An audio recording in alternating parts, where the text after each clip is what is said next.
অমুক দলকে ভোট না দিলে জান্নাতে যাওয়া যাবে না, জাহান্নামে যাওয়া যাবে না। এটাই তো ধর্ম অবমাননা। এইসব ধর্মান্ধদের জন্য আজ আমরা কালো পতাকা মিছিল করছি। যারা দেশে অশান্তি করে, যারা ধর্মকে, যারা ইসলামকে পুঁজি করে অশান্তি করে, যারা আমার আল্লাহকে প্রতিদিন কেজি দরে বিক্রি করে দেয়, যারা দাড়ি লাগায়, টুপি লাগায়, অথচ অন্তরে তাদের কোনো ধর্ম নাই, অন্তরে তাদের কিছু নাই, তাদের জন্যই কালো পতাকা। আমরা কালো পতাকা দেখাচ্ছি তাদের জন্যই, যারা আমাদের এই সমাজটাকে 16 মাসে সবচেয়ে বেশি কলুষিত করে ফেলেছে। আমাদের এই কালো পতাকা তাদের জন্যই, যারা বিদেশ বিভুঁই বসে বসে আমাদের স্বাধীনতাকে হেয় করে। এই শব্দ মুখে না এনে পারছি না, যদি উচিত না, বলে বালের স্বাধীনতা।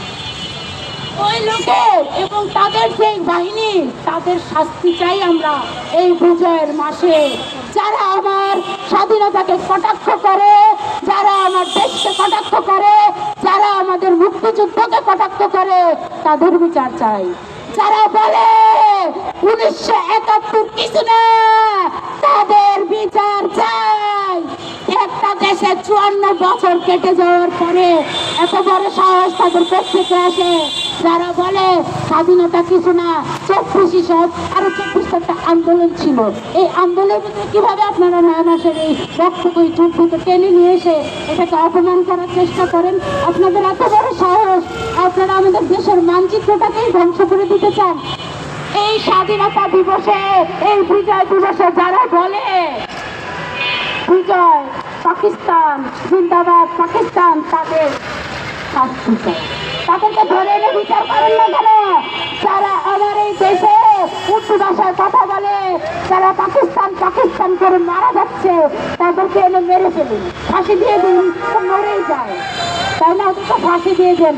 আমরা বাংলাদেশ চাই, বাংলাদেশ।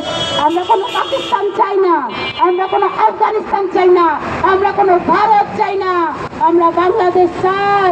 লাল সবুজের পতাকা তলে 20 কোটি জনগণ শান্তিতে থাকবো, সুখে থাকবো, আমরা এটাই চাই। সবাই লেখাপড়া করবে। চিকিৎসার কি অবস্থা, কি বেহাল দশা! আপনি এত অসুস্থ হন, কিন্তু ভয় আপনি ডাক্তারের কাছে যান না। আরে আমার না কত ভাই যেতে জানা, কেন ভাই জানো না? বলে আপা এই সামান্য টাকা বেতনে চাকরি করি, ডাক্তারের কাছে গেলে তো ডাক্তার এই কেস সেই কেস দিয়া আমার বেতনে অর্ধেক নিয়ে যাবে, আমি বউবাচ্চা নিয়ে খাবো কি হবে?